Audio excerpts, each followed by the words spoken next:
Victoria Hayes tore the ID badge off. Nathan Carter's chest snapped the lanyard in her fist and threw it skidding across the polished floor of the executive lobby. "You're a janitor with a wrench," she said. "You don't touch a $10 million engine, ever." 40 people watched a single father pick his badge up off the ground without saying a word. What Victoria didn't know was that the engine she'd just defended, the one her whole company was built on, had Nathan's initials machined into the inside of the crankcase. 10 years ago, in his handwriting, she had just fired the man who built her empire. Before we start, drop your city in the comments so I can see how far this story travels tonight. And if you believe the quiet ones deserve better, subscribe. This one's going to hurt before it heals. 6 days earlier, at 4:40 in the morning, Nathan Carter was already in Bay 9 with his hands inside a gearbox that wasn't his job. That was the thing about Nathan. Nothing in that building was technically his job. He was listed on the payroll as Maintenance Technician 2 Facilities, which at Apex Velocity Racing meant he swept metal shavings, changed filters, hauled scrap, degreased floors, and fixed whatever the real engineers were too busy or too proud to fix themselves. He made $26 an hour. He had a locker with a picture taped inside the door, a 7-year-old girl with a gap where her front tooth used to be holding a paper trophy she'd made out of a cereal box. Danny Brooks came through the roll-up door with 2 coffees and found him elbow deep in the transmission. "Carter." "Morning, Danny." "That's a Tier 1 assembly." "It was making a noise." "It's not making a noise now." "No," Nathan said. "It's not." Danny Brooks had been the workshop floor manager for 22 years. He was 61, had 2 bad knees, and 1 bad marriage behind him, and he had spent the last 3 years quietly noticing things about the maintenance guy that didn't add up. He set the coffee down on the fender. "You know what a Tier 1 assembly costs?" $94,000, Nathan said. "96 with the housing." Danny stared at the back of his head. "How does a floor tech know that?" Nathan wiped his hands on a rag and finally turned around. He had a face that looked older than 41, not from age, from something else. Weather, maybe. Or grief that had settled in and paid rent. "Invoices come through the recycling," he said. "I read while I work." "Uh-huh." "Coffee's cold, Danny." "It's 5 in the morning. Everything's cold." Danny picked up his cup. "Emma good." Something in Nathan's face opened up an inch. "She lost the other front tooth, Tuesday, bit into an apple and just..." He made a small motion with his fingers. "Cried for 10 minutes. Then asked if the tooth fairy did direct deposit." Danny laughed hard, the way men laugh when they haven't got much else. 7 years old. 7. "Kid's gonna run the world. Kid's gonna do better than me," Nathan said, and he said it plainly, like reading a weather report, and went back under the car. Chaw. By 9 a.m., the building had changed temperature. Apex Velocity Racing had 2 floors and 2 species. Downstairs was concrete noise and men in coveralls. Upstairs was glass carpet and people who said things like brand equity. In 11 months of working there, Nathan had gone upstairs exactly twice, both times to unclog a drain. The Vanguard V10 lived in between in Clean Room 3 behind a magnetic door under lights so white they made everyone look sick. $10 million of engine. The single most expensive power plant Apex had ever built. 12 days from the endurance opener at Sebring, with a title sponsor whose logo was on every panel and a CEO whose face was on the cover of 2 business magazines that month. At 9:20 that morning on the dyno, it detonated a piston through the block. Nathan heard it from Bay 9. Everyone did. It sounded like someone dropped a safe from the roof. He set down his broom. He did not run toward it. That was the first mistake anyone in that building could have caught if anyone had been watching him, because every engineer in the place sprinted for the clean room, and the maintenance guy stood perfectly still in the middle of the floor with his eyes closed, listening to the echo, the way a doctor listens to a chest. Danny caught it. "Carter." Nathan opened his eyes. "What?" "You went white." "It's a lot of money," Nathan said, and picked the broom back up. Victoria Hayes arrived at the clean room 7 minutes later in heels she did not slow down in. She was 38. She had inherited Apex Velocity from her father 4 years earlier, a man who built engines with his hands and died with a lawyer in the room instead of a mechanic. And she had spent those 4 years proving to every board member and every trade journal in America that she was not a girl playing with her dad's toys. She'd cut costs 18%. She'd tripled sponsorship revenue. She had never once in 4 years been photographed with grease on her sleeve. "Talk," she said. Preston Vaughn was already talking. He was Chief Technical Officer 55 Silver at the Temples, and he had a voice built for exactly this, the confident delivery of information he did not have. "Thermal event in Cylinder 6. We're looking at a fueling anomaly, possibly a sensor fault. We'll have it mapped by tonight. By tonight. By tonight." Preston. Victoria put one finger on the edge of the workbench. 12 days. "I'm aware of the calendar, Victoria. Are you aware? Halverson Industrial is wiring the second sponsorship installment on the 14th. Are you aware that installment is $9 million, and it is contingent on that engine passing homologation?" Vaughn's jaw worked. "I built this program." "Then fix this program." They did not fix it by that night. They did not fix it the next night either.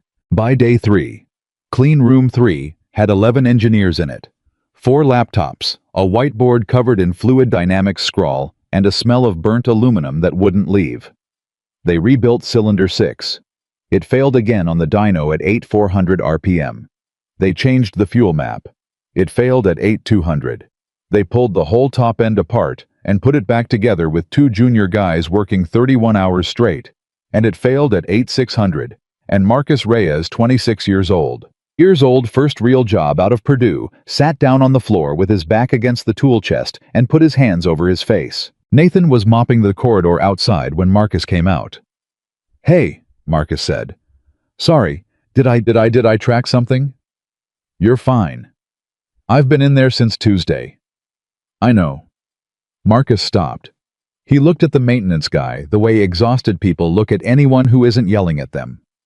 "Can I ask you something stupid? Those are the best kind. Do you ever get the feeling," Marcus said, "that a machine is trying to tell you something, and you just don't speak the language?" Nathan leaned on the mop handle. "What's it doing?" "What?"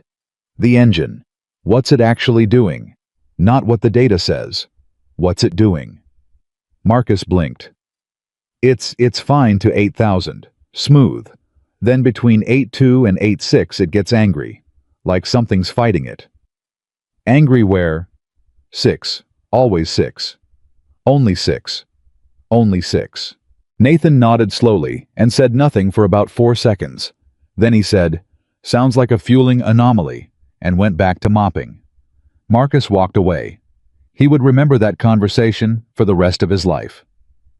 Nathan picked Emma up at 6:15 every evening from the after-school program at St. Anne's, and he had never once been late, not in 11 months, not on the day his truck's alternator died, and he ran 11 blocks in work boots. That night she climbed into the passenger seat with her backpack in her lap. "Daddy, are you sad?" "No, baby." "You're doing the thing." "What thing?" "The thing where you drive with both hands." She pointed. "You do that when you're thinking about Mom." Nathan let out a breath and put one hand back in his lap. "I'm not thinking about Mom," he said. "Not tonight. I'm thinking about work." "Did somebody break something?" "Something like that." "Can you fix it?" The light turned green. He didn't move for a second, and the guy behind him honked, and Nathan lifted a hand in apology and pulled forward. "Yeah," he said. "I can fix it." "Then why do you look like that?" "Because," Nathan said carefully, "sometimes the fixing part isn't the hard part."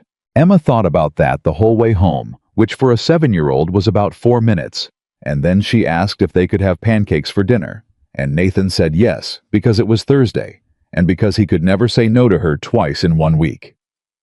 Day 5, 11:40 p.m. The building was empty, except for the security desk and one set of lights in a hallway that shouldn't have had lights on. Nathan stood in front of the magnetic door of Clean Room 3 with a floor buffer he didn't need and a badge that opened facilities doors only. He stood there for a long time.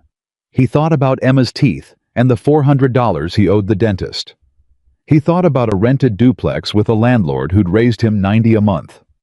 He thought about the fact that in 11 months, no one in that building had asked him a single question about himself except Danny Brooks. Then he thought about a driver named Kip Sandoval, 24 years old, who was going to sit 6 inches in front of that engine at 190 miles an hour at Sebring in 7 days. And Nathan Carter did the thing that ended everything. He swiped the maintenance override, the one every facilities tech had, the one for fire suppression and water leaks, and the magnetic door clicked open. He worked from 11:52 p.m. to 5:44 a.m. He didn't turn on the main lights. He worked under 2 task lamps with his sleeves rolled and his phone face down on the bench, and if anyone had been standing in that room, they would have seen something they could not have explained. A maintenance technician taking the top end off a $10 million V10 without opening a single manual. He didn't measure twice. He didn't look anything up. At 1:20 a.m., he pulled the number 6 injector, held it up to the lamp, turned it a quarter turn, and made a small sound in his throat, like a man recognizing a face in a crowd. At 2:05 he found the second thing. He sat down on an upturned crate and stared at it for almost 15 minutes. "You changed it," he said out loud to nobody. "Why would you change it?" At 3:30, he was machining a spacer by hand on the shop, lathe 2 rooms over, because the part he needed did not exist in the building, because the part he needed had been deleted from the parts list 4 years ago by someone who did not understand what it was for. At 5:44, he closed the cover, torqued the last fastener, wiped every surface he'd touched, put the tools back exactly where they'd been, and left one thing behind on the bench. A note. Torn off a shipping label. 6 words in block letters: "Run it. 9,000. It's fine now." He didn't sign it. Then he went out to his truck, drove home, slept for 50 minutes, and made Emma toast. Preston Vaughn found the note at 7:15 a.m. He read it 3 times. He looked at the engine. He looked at the door log on the wall terminal, and the door log said 1 entry. FAC override 2352, and Preston Vaughn's face went through 4 expressions in about 2 seconds, and the last one was not confusion. It was fear. "Nobody touches this," he said to the room. "Nobody says a word until I clear it." "Sir," Marcus said, "somebody already." I said nobody says a word. They put it on the dyno at 9:30, with half the floor watching through the glass. It pulled clean to 8,000.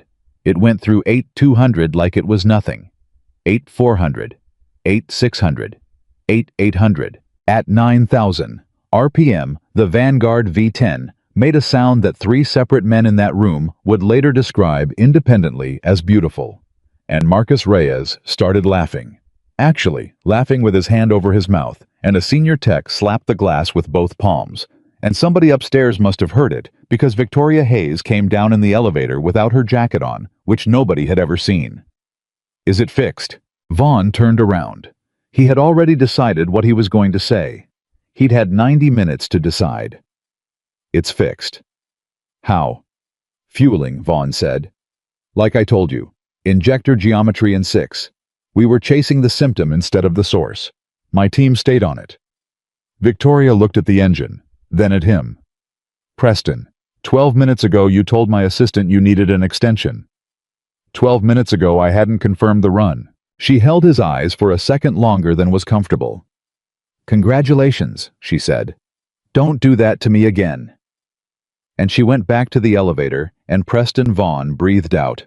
And behind him, Marcus Reyes stood very still and stared at a torn shipping label in Vaughn's jacket pocket that was sticking out about a ½ inch. It came apart at 2 p.m. Not because of Marcus. Because of a security audit that ran automatically every Friday and flagged one anomaly, a facilities override on a Tier 0 door at 2352. Compliance called HR. HR called legal. Legal called the CEO's office. By 2:40, Nathan Carter was standing in the executive lobby on the 2nd floor with grease under his fingernails and a broom he had brought with him because nobody had told him he wouldn't be going back to work. Danny Brooks came up the stairs behind him out of breath. "Don't say anything," Danny said low. "Danny." "Nathan, I'm serious. Whatever you did down there, you say I heard a noise. I opened the door, I closed the door. You hear me?" "That's not what happened." "I know what happened." Danny's jaw was tight. I looked at that engine this morning. There's a spacer in there that isn't on any parts list in this building. And there's tool marks on it that came off our lathe. And I've been standing on that floor for 22 years, and I have exactly one guy who can do that, and he mops. Nathan looked at him. You should have told me, Danny said. Told you what? Whatever it is you're not telling me. The door opened. Victoria Hayes did not offer him a seat. That was deliberate. She'd read a book about it once. She stood behind her desk with a tablet in her hand, and Preston Vaughn seated to her right with his legs crossed, and she let 8 full seconds pass before she spoke. Mr. Carter, do you know what a Tier 0 environment is? Yes, ma'am. Tell me. Controlled access, contamination protocol, chain of custody on every component. Her eyebrows moved a millimeter. That was more words than she'd expected. At 11:52 Wednesday night you used a fire safety override to enter clean room 3. Is that correct? Yes, ma'am. You were in there for 5 hours and 52 minutes. Yes, ma'am. Doing what? Nathan said, fixing your engine. Preston Vaughn laughed, out loud, a short, ugly bark of a laugh. Victoria. Let him finish. He's a floor tech. Preston. She didn't look away from Nathan. Explain that sentence. Cylinder 6 wasn't a fueling problem, Nathan said. It was a harmonic. The injector was fine. The injector was always fine. Somewhere in the last 4 years, somebody deleted a spacer between the 6 and 8 journals, probably to save 11 grams, probably in a weight reduction pass. And that spacer wasn't structural. It was a damper. Take it out, and you get a torsional node that stacks right at 8,400. That's why it only ever showed in 6. That's why every rebuild passed inspection. There was nothing wrong with the parts. There was something wrong with what was missing. The room went completely silent. Victoria Hayes had heard 1,000 technical explanations in 4 years. Most of them were noise. She was not an engineer, but she was the daughter of one, and she had grown up around a certain sound. The sound of a man who knows a machine the way other men know a language. She'd just heard it, and she did not want to have heard it. Preston, she said. Is that true? Vaughn uncrossed his legs. It's a theory, he said. It's a theory a man with no credentials came up with after the fact, and Victoria.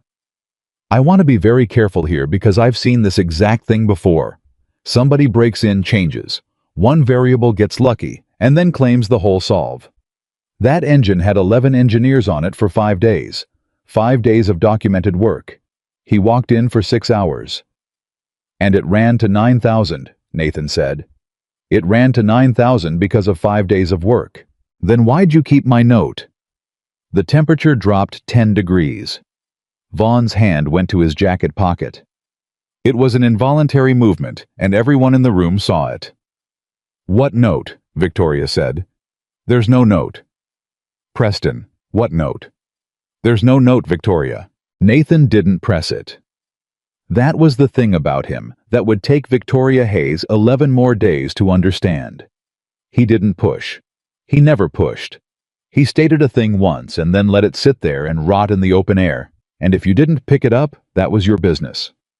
Victoria set the tablet down, and then she made the decision that would cost her everything, because in that moment, she was not thinking about the engine. She was thinking about Halvorsen Industrial and $9 million and a homologation inspection in 6 days. And she was thinking that if it ever came out in a deposition in a trade journal in one loose sentence at a sponsor dinner that the Vanguard V10 had been saved by an unlicensed maintenance worker who broke into a sealed room in the middle of the night, then Apex Velocity's entire safety certification was worth exactly nothing. She needed the fix. She could not afford the fixer. Mr. Carter, she said, how long have you worked here? 11 months. What's your engineering background? Nathan was quiet for a beat. I've worked on engines a long time. That's not what I asked. Degree certification, PE license, anything. No, ma'am. So you have no formal qualifications of any kind? Not the kind you mean. There's only one kind.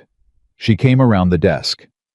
Do you understand what you put at risk? If that engine had a defect you introduced, and it lets go on a straight at 190 miles an hour, that's not a warranty claim. That's a young man in a box. That's my company in a courtroom for the next 9 years. That's every person on that floor out of a job. I know exactly what it is, Nathan said. That's why I did it. You did it because you wanted to be the hero. And for the first and only time in that room, something moved across Nathan Carter's face. No, he said quietly. I did it because I heard 11 of your engineers say the words fueling anomaly for 5 days, and I knew nobody in this building was going to find it. And I looked at the calendar, and I did the math on how many days that kid Sandoval had left to live. Vaughn stood up. That is a threat. That's an engine, Nathan said. You want to call it a threat? Go ahead. Victoria Hayes looked at him for a long moment. She had a choice in that second. She would replay it later at 3 in the morning more times than she would ever admit to anyone. You're terminated, she said. Effective immediately. Gross violation of Tier 0 access protocol. You'll be paid through the end of the week. Danny Brooks made a sound in the doorway. Victoria. Daniel, one more word, and you're going with him. Then I'm going with him. Danny. Nathan didn't even turn around. Emma's got a dentist bill and you've got a mortgage. Sit down. Danny sat down. They walked him out through the lobby because that was the protocol, and the protocol did not care that it was 3:15 on a Friday, and the entire day shift was coming up from the floor. 40 people watched. Victoria came down with the HR director because she believed, and she would have defended this belief in any boardroom in America, that a leader does the hard thing in public and doesn't hide behind an email. She reached for his badge. Nathan lifted his chin so she could take the lanyard. She got it in her fist. And whatever was in his face, the calm, the total absence of pleading, the way he stood there like a man who had done this before and survived worse. Something about it got under her skin like a splinter, and she pulled harder than she needed to, and the lanyard snapped, and she threw the badge across the floor. It skidded 11 feet and stopped against the base of a display case. You're a janitor with a wrench, Victoria Hayes said. You don't touch a $10 million engine. Ever. Nobody breathed. Nathan walked over, bent down, picked up his badge, looked at the photo on it for a second. His own face 11 months younger. The fake smile of a man taking an ID photo he never wanted taken. He put it in his shirt pocket. Then he walked back and stopped in front of her. Ms. Hayes. We're done. One thing, and then I'm gone, and you'll never see me again. He said it evenly. No heat in it all, which somehow made it worse. Before Sebring, before you put that car on a grid with a kid inside it, go find the original engineering files. Not the archive. Not the digital set. Not the copies Preston's people have been working off of for 4 years. He glanced once at Preston Vaughn. The originals. Paper. They're in the sub-basement in a gray flat file cabinet, 3rd drawer, filed under Program 0. Your father put them there himself. Victoria's mouth opened slightly. How, she said. Would you know what's in my father's cabinet? Nathan didn't answer that. He looked at her one more second, and there was something in it she couldn't name. Not anger, not triumph. Something closer to sorrow. And then he turned and pushed through the glass doors into the parking lot and got into a 14-year-old pickup with a booster seat in the back. At 6:15, he picked Emma up from St. Anne's. He was not late. He was never late. Daddy, she said, climbing in. You're early. Yeah. Why are you early? Nathan Carter looked at his daughter in the rearview mirror for a moment, and then he smiled at her, the real one, the one nobody at Apex Velocity Racing had ever seen. Because I've got some free time, he said. Upstairs in an office with a view of the whole valley, Victoria Hayes stood at the window with a broken lanyard still in her hand. Behind her, Preston Vaughn was talking. Something about liability. Something about how she'd handled it perfectly. She wasn't listening. She was thinking about 8 words. Friday, 4:02 p.m. The broken lanyard was still in Victoria Hayes's hand when she finally turned around. Preston, I'm telling you that man is a liability, And frankly, the fact that he knew about a cabinet in the sub-basement tells me he's been going through places he shouldn't. Preston. Yes. Do you know what's in the sub-basement? Preston. Preston Vaughn adjusted his cuff. It took him half a second longer than it should have. Old paper. Nothing. Files your father never digitized because he never trusted a server. Have you been down there? Not in years. How many years? Victoria. He smiled the way men smile when they want a conversation to be over. You've had a very long week. You just terminated an employee in front of 40 people. That's not an easy thing. Go home. She looked at him for 3 full seconds. Good night, Preston, she said. She waited until his car left the lot. Then she took the stairs down all 4 flights in heels past the empty floor and the cold bays and the smell of solvent that never came out of the concrete. And at 4:31, she put her badge against the reader on the sub-basement door and it flashed red. She tried it again. Red. She tried it a 3rd time and a voice behind her said, "It's not going to work." Danny Brooks was standing at the bottom of the stairs with his jacket over his arm. "It's a mechanical lock," he said. "Your dad had it put in after the fire in '09. Badge reader's a dummy. It's been dead for 6 years." "Then where's the key?" "Why?" She turned around. "Excuse me?" I said why. Danny didn't move. 61 years old, 2 bad knees, and he had already been fired once in his life and had discovered it didn't kill him. You want the key to a room you didn't know existed 90 minutes after you threw a man's badge across your own lobby, so I'm asking why. Because he told me to go look. He did. You heard him. I heard him. Danny shifted his jacket to the other arm. You gonna listen to a janitor with a wrench? Victoria closed her eyes for a moment. That was unnecessary, she said. It was worse than unnecessary. It was wrong. Daniel. You want me to say what you want to hear, or you want the key? At 4:39 p.m. Danny Brooks took a ring of keys out of his jacket pocket, sorted through 11 of them, and handed her a brass one that had gone green at the edges. 3rd drawer, he said. Gray flat file back left corner under the tarp. Victoria stopped with the key in the lock. You knew what was down there. I've worked here 22 years. I know where everything is. Then why didn't you ever say anything? Because nobody ever asked me, Danny said. The door took a shoulder to open. Inside it smelled like dust and old ink, and there were 4 filing cabinets and a stack of chairs and a bicycle that had belonged to somebody in 1998, and in the back left corner under a paint-stained tarp was a gray flat file cabinet with 3 wide drawers. Victoria pulled the tarp off. She opened the 3rd drawer. It was empty. Not old empty. Not never used empty. There were 4 rectangular tracks in the dust where something heavy and flat had sat for a very long time, and the dust inside those rectangles was thinner than the dust around them, and at the back of the drawer there was a paperclip and a snapped rubber band and 1 torn corner of a page, maybe an inch of it, that had caught on the runner when somebody pulled everything out fast. She picked it up. Handwriting on it, 2 words and part of a 3rd, was "Write A.B." Victoria stood there in the sub-basement of her own company for a long time. Then she said out loud to nobody, somebody got here first. At 4:58 p.m. She called building security from the corridor and asked for the sub-basement door log, and the guard on duty told her there wasn't one because the reader was dead. She asked for the stairwell camera. He said the stairwell camera fed to the same system as the loading dock, and it kept 96 hours, and yes, ma'am. He could pull it, and did she want the whole 4 days? The whole 4 days, she said. Send it to me. Not to it. To me. Yes, ma'am. And Ray? Ma'am. Nobody knows, I asked.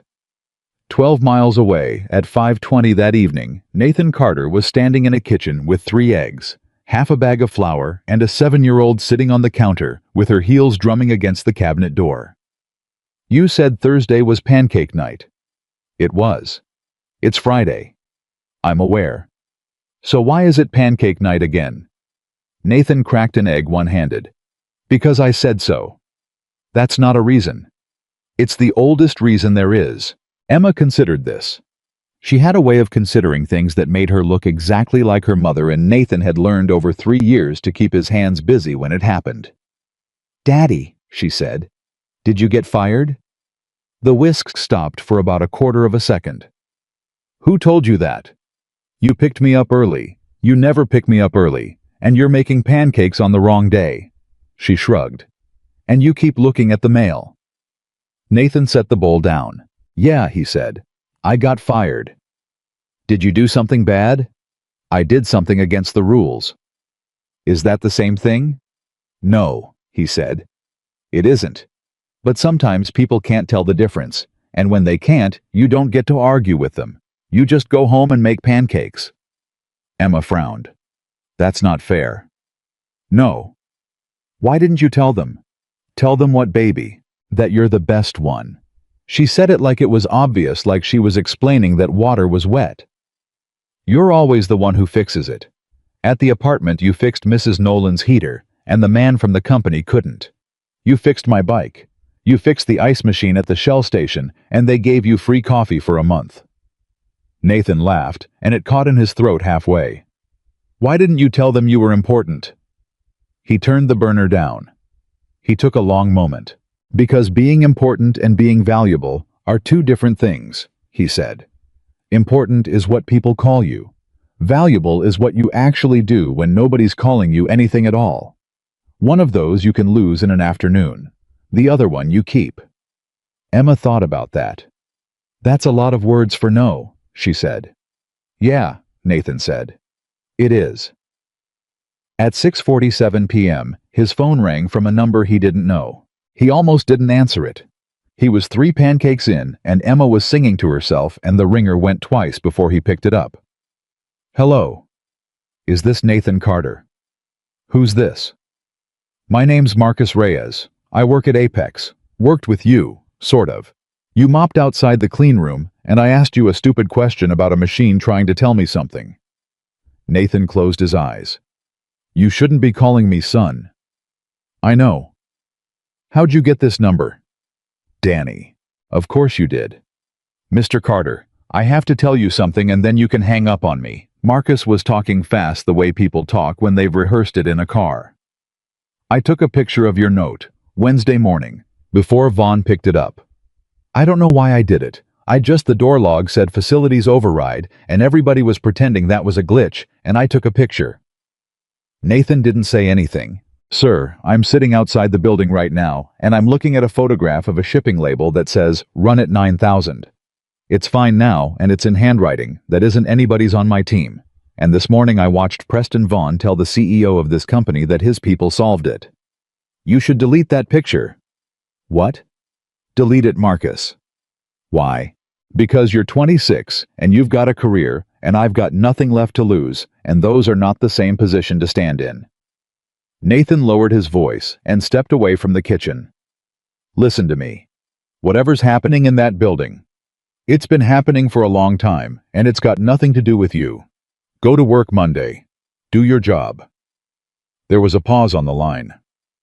"There's a new noise," Marcus said. Nathan went still. "Say that again." "On the second run this afternoon, at load above 8,500. It's not the same thing. It's not 6. I don't know, it's like a tick. Like a stitch. Vaughn says it's the dyno mount. He wants to sign the homologation package Monday morning." "Is it under load or on the overrun?" "Both." "Both." "Sir, what does that mean?" Nathan Carter looked through the doorway at his daughter, who was drawing something on the fogged kitchen window with one finger. "It means don't stand in front of it," he said, and he hung up. Saturday, 8:15 a.m. Victoria Hayes was in her office with 4 days of stairwell footage on a laptop and a cup of coffee she'd let go cold. At 8:41 she found it. Wednesday afternoon, 2:52 p.m. 62 minutes after compliance flagged the override, 90 minutes before she fired a man in her lobby. A figure came down the stairwell fast, went out of frame toward the sub-basement door, and came back up 11 minutes later, carrying a flat cardboard portfolio the size of a card table under one arm. She rewound it, watched it again, paused it. The camera was mounted high, and the resolution was garbage, but you could see the cuff. You could see the watch on the left wrist worn face inward, the way a certain man had worn it for as long as she'd known him, because he'd told her once at a sponsored dinner that a Patek shouldn't announce itself. Victoria set her coffee down very carefully like it might go off. At 9:04 she called him. Victoria. Preston Vaughn sounded like he was on a golf course. He was on a golf course. It's Saturday. I have a question, and I'd like a straight answer. Always.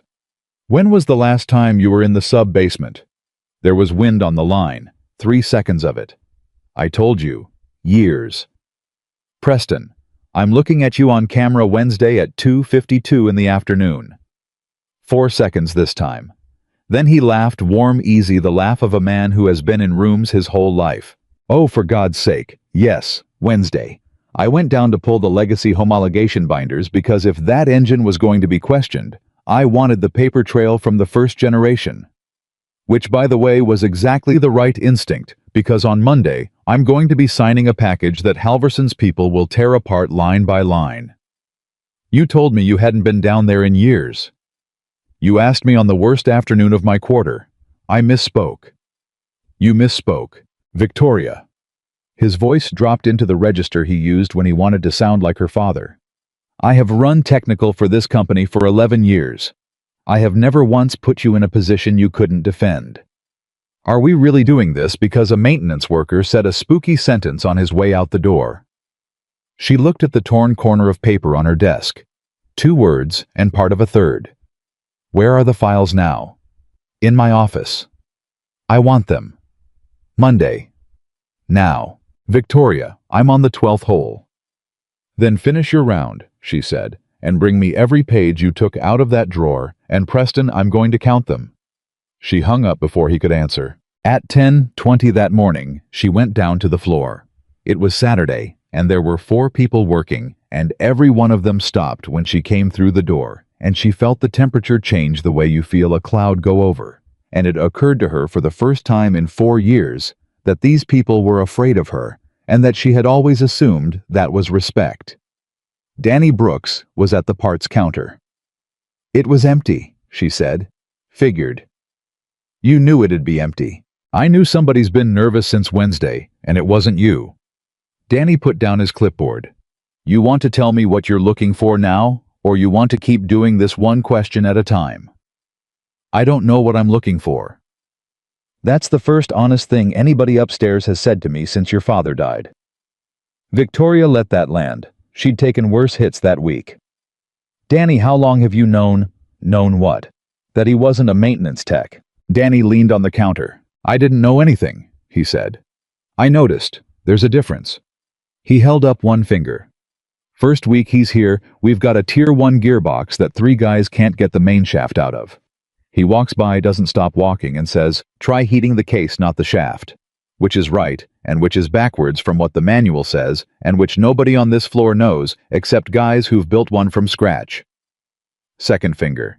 Month 4, he's cleaning under the dyno, and the load cell reads 11% off, and he tells the tech his calibration weight's been dropped. Nobody dropped it in front of him. He could hear it in the readout. Third finger. Month 7, he's standing at the coffee machine, and Reyes and 2 other kids are arguing about torsional damping, and I watched him listen to that argument for about a minute and a half with his back turned, and his whole body was screaming at him to correct them, and he just poured his coffee and walked away. And you never asked. I asked once. Danny shrugged. I said, Nathan, where'd you learn all this? And he said, from a guy who's dead. And he said it in a voice that closed the door. And I've been around long enough to know when a man's closed a door. Danny. Victoria's throat was tight, and she hated it. He told me my father put those files there himself. I know, I heard him. How would he know that? Danny Brooks looked at her for a long moment. Ma'am, he said, I've been asking myself that question for 18 hours, and every answer I come up with makes me feel sick. At 12:40 p.m., in a rented duplex on the east side. Nathan Carter was on the floor with a cereal box and a pair of scissors because Emma had decided the paper trophy needed a paper base. It keeps falling over. That's because you built it top-heavy. Fix it. You fix it. You're the fixer. Not anymore, Nathan said, and Emma looked up sharply, because kids hear the thing under the thing. Are we going to be poor? Nathan set down the scissors. Where'd you hear that word? Bailey's mom said it about Bailey's dad. We're not going to be poor. Promise. Nathan looked at his daughter and thought about $1,100 a month and $400 at the dentist, and about 2 weeks of cushion in an account at a credit union. I promise you, he said, that you will never once go to bed hungry, and you will never once go to school in something that doesn't fit. That's the promise I can make. And I have never broken a promise to you. Emma studied him. Okay, she said, and went back to the trophy. At 1:15, there was a knock at the door. Emma got there first, because she always got there first, and Nathan came out of the kitchen with a dish towel and found a young man in a wrinkled polo standing on his step, holding a laptop bag with both hands like it was a kid brother. I told you not to call me, Nathan said. I didn't call you, Marcus said. I drove. Who's this? Emma said. This is Marcus. Marcus, Emma. Emma, go in the back. But, back. She went but slowly, and she left the door of the back room open by about 4 inches, and both men knew it. Nathan didn't ask him in. Sir, they're signing it Monday. Then they're signing it Monday.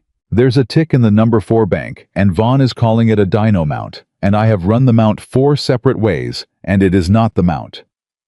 Marcus's voice cracked in the middle of it. I'm 26 years old, and I'm the only person in that room saying anything, and every time I open my mouth, Vaughn looks at me like I'm a summer intern who got lost. So stop opening your mouth. What? Stop talking and start writing. Nathan folded the dish towel. Every time you tell him it's not the mount, you're giving him a chance to say no in a room with no record. Write it down. Email. Time-stamped. Copy yourself. Say exactly what you observed. Say exactly what you recommended say, exactly what you were told, and then do what they tell you. Marcus stared at him. That's it. That's your advice. Cover myself. That's my advice. People could die. Yes, Nathan said. They could, and you're okay with that. Something happened in Nathan's face that Marcus Reyes would not be able to describe to anyone afterward. Son, he said quietly, in about 11 days, you're going to understand exactly how not okay with that I am. Right now, the single most useful thing in the world you can do is be a witness that nobody can fire. Marcus swallowed. Can I ask you one thing? One. And then I'll go. Ask. On the overrun. Why does it matter that it's on the overrun too? Nathan looked past him at the street for a second. Because a mount can only rattle when something's pushing on it, he said. If it's still there when nothing's pushing, then whatever's making that noise isn't reacting to the engine. It's part of it. Marcus's mouth opened. That's the whole answer, Nathan said. That's all you get. Now go home. He shut the door. He stood behind it with his hand flat on the wood for about 10 seconds, and then he heard a small voice from 4 inches of open doorway. Daddy, is that man in trouble? No, baby. Are you? No. You're doing the both hands thing, Emma said, but with the door. Sunday, 7:50 a.m. Victoria Hayes let herself into the building on a weekend for the second day in a row and went first to the lobby because she'd walked past it 11,000 times and had never once actually looked at it. The first-generation Vanguard sat on a black plinth under 3 spotlights sectioned open on one side, so you could see the internals exactly as it had come out of the car that won at Watkins Glen 12 years ago. Her father had put it there. She could still hear him say it. Every company should have to look its own beginning in the face on the way to the coffee machine. There was a brass plaque at the base. Vanguard Generation 1. Designed and developed by the Apex Velocity Engineering Group, under the direction of Preston Vaughn, Chief Technical Officer.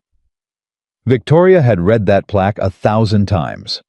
She read it again now, and something about it sat wrong in her mouth like a coin. Preston had come to Apex 11 years ago. She knew that. She'd been at his hiring dinner. She'd been 27 and half drunk on white wine, and her father had introduced Preston to the table as the man who's going to help me keep all this running. The Watkins Glen car was 12 years old. Victoria stood in her own lobby, doing arithmetic on her fingers like a child. At 8:15, she went and got a flashlight from the security desk, and Ray asked if everything was all right, and she said everything was fine, and she went back and got down on her knees in a $500 skirt in front of a display engine and put the light up into the sectioned crankcase. It took her 4 minutes. Down, inside on a flat pad, on the inner wall of the case, in a place that no customer, no photographer, no journalist, and no board member would ever see, somebody had machined 3 characters into the aluminum. NC-14. Victoria's hands went cold. She heard footsteps behind her at 8:23, and she did not stand up. "Ray, come here a second." "Ma'am." "Look in there and tell me what you see." Ray Delgado, 59 security, had never once been asked to look at anything in that building. He got down, slowly took the light and squinted. Letters, NC, and a 14. "You see it too?" "I see it, ma'am." Victoria stood up. Her knees were shaking, and she was furious at them for it. "Ray, does that mean anything to you?" "No, ma'am." He handed the flashlight back. "But I'll tell you guys who build things sign 'em. My uncle poured concrete 40 years. Every driveway in this county's got his initials in the corner. He'd say, put your name on it or don't put your hands on it." "That's the whole engine," Victoria said. "That's the engine that made this company." "Yes, ma'am." "There's a plaque out front with a name on it." "Yes, ma'am," Ray said, and had the decency not to say the rest. At 9:40, Victoria was in HR's server with an administrator override, pulling the personnel file for Nathan Carter, maintenance technician, hired 11 months ago. It was 3 pages long. Prior employment, 2 entries. A truck fleet garage in Reno, 4 years. An agricultural equipment dealer before that. References checked both fine. Background check clean. No degree listed. No certifications listed. Emergency contact, 1 name, 1 number. D. Brooks. And the whole thing was too clean. Not falsified. Nothing you could point at. Just a life with a hole in it. A man with no history before the age of 31. A resume that started in the middle of a sentence. Victoria sat back. She typed NC into the search field of the archive system and got 4,000 results. She typed Program 0 and got nothing. She typed Watkins Glen 2014 and got 1,100 photographs, and she started clicking through them at 10:05 in the morning, and she was still clicking at 11:30, and somewhere around image 600. She found a wide shot of a victory celebration. 30 people around a car, champagne and a trophy, and her father in the middle of it with his shirt sleeves rolled. And off to the left at the edge of the frame, half turned away from the camera, was a young man in a team polo with grease to the elbows who was not looking at the trophy. He was looking at the engine. Victoria zoomed in until the image broke into squares. Then she went into her father's old office, which she had never converted and never emptied, and had told herself was about respect, and was actually about not being ready. And she opened the bottom drawer of his desk, where he'd kept a spiral notebook he wrote in during every race weekend for 19 years. She found the 2014 notebook. She found Watkins Glen. Her father's handwriting, blue ink, cramped, unlovely, unmistakable. 3rd stint. Fuel pressure sag on the banking. Everyone says pump. Calder says harmonic. Told them to listen to the kid. Kid was right. Victoria turned the page. Kid is going to be the best engine man in this country in 10 years if I can keep him from disappearing into a garage somewhere. And on the last page of the weekend alone, underlined twice. Program 0 is Calder's. All of it.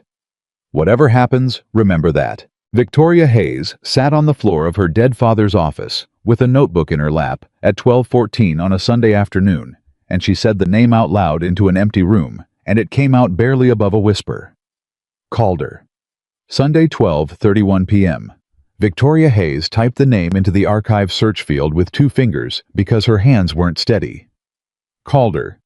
940 results. She opened the first one, and it was a purchase order from 2013 for billet aluminum requisitioned by N. Calder Powertrain. She opened the second one, and it was a meeting minute from 2012, listing 11 attendees, and the 9th name down was N. Calder Design Lead Program 0. She opened the third, and it was a photograph of a whiteboard covered in equations, and in the bottom right corner of that whiteboard, somebody had drawn a stick figure of a car with a smiley face on it, and under the smiley face it said, "Emma's design, do not erase." Victoria sat back in her father's chair and put her hand over her mouth. At 12:52, she called Danny Brooks. He answered on the second ring. "It's Sunday." "His name is Calder." There was a silence on the other end that went on so long she checked the screen to see if the call had dropped. "Danny." "I'm here. Nathan Calder. He was the design lead on the first Vanguard. He wasn't on the team, Danny, he was the team. There are 900 documents in this system with his name on them, and every single one of them stops in the spring of 2015. "Yeah," Danny said. "You knew." "No. I knew of a Calder." His voice had gone rough. 22 years, ma'am. I was on second shift back then. We never met. He worked out of the design annex, and I worked the floor, and all I ever heard was that your dad had a kid up there who could hear things nobody else could hear. And then one day, he was gone, and nobody said why. And about 6 months after that, anybody who said the name out loud got looked at funny. And after a while, people stopped saying it. Why did he leave? I don't know. Danny? Ma'am, I'm 61 years old, and I've told you more true things in 2 days than I told your father in 10 years. I don't know. Victoria closed her eyes. I need you to find me somebody who does, she said. At 2:05 that afternoon, Danny Brooks called her back with a phone number for a woman named Ruth Yeager, who had run human resources at Apex Velocity for 26 years and had retired in 2019, to a house near the reservoir with 4 cats and a strong opinion about most things. Victoria called her at 2:11, and Ruth Yeager listened to about 40 seconds of it before she interrupted. You're Gordon's daughter? Yes, ma'am. You sound like him when you're upset. He got fast like that, too. A pause. You want to ask about Nate Calder. You remember him. Honey, I processed his separation myself. I remember every one of those. There was the sound of the chair. His wife was killed in March of 2015. She was driving back from her sister's on the interstate, and a commercial truck came across the median. It wasn't anybody's fault, except the truck's. She was 33 years old, and their daughter was 14 months. Victoria's throat closed. He came in the next week, Ruth said. He didn't cry. That's the part I never forgot. He sat in my office and he was so polite. He filled out the forms. He asked whether he could keep the health coverage for the baby for 90 days, and I told him yes. And then he asked me one question, and it was the strangest question anybody's ever asked me in that chair. What did he ask? He asked if the engines would be all right without him. Victoria pressed the heel of her hand against her eye. Ms. Yeager, did he sign anything on the way out? Any assignment of intellectual property? Any release? Any? He signed everything. Ruth's voice sharpened. That's what I've been waiting 30 seconds to tell you. He signed a full assignment. Everything he ever designed, every drawing, every calculation, all of it went to the company, and he didn't ask for $1, and he didn't ask for a name on anything. And I sat there and I said, Nate, honey, you need to have a lawyer look at this. And he said, Ruth, I don't want to argue with anybody. I just want to go home. Do you know where those papers are? They were in the vault in the sub-basement, Ruth said, along with everything else Program 0. Your father put them there himself. He didn't trust the server. At 2:40, Victoria hung up the phone and looked at the torn corner of paper on her desk. 1 inch of it, 2 words, and part of a third, in a dead man's handwriting. Was right, A.B. She thought about a stairwell camera, a cardboard portfolio the size of a card table, a man on a golf course who had misspoken. At 2:44, she called Preston Vaughn, and it went to voicemail. At 2:45, she called him again, and it went to voicemail. At 2:47, she sent one text message. Monday morning, 7 a.m., my office. Bring the files. He answered in 9 seconds. Signing is at 8. Let's talk after. Victoria looked at that message for a long time. Then she typed, deleted it, typed again, and sent 7. He didn't respond. At 3:20, she called Ray at the security desk and told him that effective immediately, no one entered the sub-basement, the design annex, or any archive space in that building without her personal authorization, and that if Preston Vaughn's badge came through any door in the building before 7 a.m. Monday, she wanted a phone call, not an email, no matter the hour. Ma'am. Ray hesitated. Am I allowed to ask if something's wrong? Yes, Victoria said. Something's wrong. At 5:15 on Sunday evening, Marcus Reyes was sitting in his car outside a physical therapy clinic in the east end of the city, waiting for his brother to come out. Eli Reyes came through the doors at 5:22 with a cane in his right hand and the slow, careful walk of a man who had learned exactly how much his spine would forgive him for. He was 31. 4 years ago, he had been 27 and a development driver and the fastest thing apex velocity had ever put in a seat. He got into the passenger side with a grunt. You look terrible, he said. Thanks. Seriously, when'd you sleep? Tuesday. Marcus put both hands on the wheel and didn't start the car. Eli, I need you to tell me about the crash again. Eli went very still. No. Please. We don't do this. I know we don't do this. Marcus, I have a routine. I have a thing I do where I get up and I go to work and I don't think about it. And it took me 2.5 years to build that, and I'm not. There's a tick in the number 4 bank, Marcus said. Eli stopped. What did you say? On the new engine, above 8,500, underload and on the overrun both. Vaughn says it's the dyno mount, and he's signing homologation at 8 tomorrow morning and putting it in a car at Sebring on Saturday with Kip Sandoval inside it. Eli Reyes stared through the windshield. Say the second part again, he said quietly. About the overrun. It's there when nothing's pushing. Yeah. Eli laughed and there was no humor anywhere in it. Yeah, it was there when nothing was pushing. Marcus turned in his seat. Eli, I told them. His hands had started to shake, and he pressed them flat against his thighs to stop it. I told them 4 times. I wrote it in the debrief. I said there's a stitch in it, that's the word I used. A stitch like something skipping a beat, and it's there when I lift off the throttle at the end of the back straight. And Vaughn sat in that debrief and told me a driver's job is to drive, and an engineer's job is to interpret data. And then he told the room I had a tendency to over-report. And then, 11 days later at the proving ground, the crank let go at 9,000 and put a rod through the case and locked the rear wheels at 162 miles an hour. Eli's voice had gone flat and mechanical, the voice of a man reading a page he'd memorized so he wouldn't have to feel it. And the incident report said driver error, downshift error, money shift. It said I selected 3rd instead of 5th. You didn't. Of course I didn't. He turned and looked at his brother, and his eyes were wet and furious. I was 4 years in that seat. I never money shifted a car in my life, and they wrote it in a report, and I signed a settlement, and they paid my medical, and I signed a piece of paper that says I don't talk about it, and that's how I stopped being a race car driver and started being a guy who does aquatic therapy on Sundays. The car was silent for a while. Eli, Marcus said. Who took the spacer out? What spacer? There was a damper spacer between the 6 and 8 journals in the original design. Somebody deleted it in a weight reduction pass 4 years ago. 11 grams. I found the change order Friday night at midnight, and it's got 1 signature on it. Eli didn't ask whose. Marcus, he said, you need to be very, very careful. I know. No, you don't. Eli grabbed his brother's forearm. I need you to hear me. That man let me take the blame for a mechanical failure that he caused, and he did it in a room with 9 people in it, and every one of those 9 people is still working there. Do you understand what that means? It means 9 people watched it happen and went back to their desks. Marcus put his hand over his brother's hand. There's a 10th guy, he said, and he doesn't work there anymore. Monday, 6:34 a.m. Victoria Hayes was already in her office when the call came from the front desk. Ma'am, he's here. How long has he been here?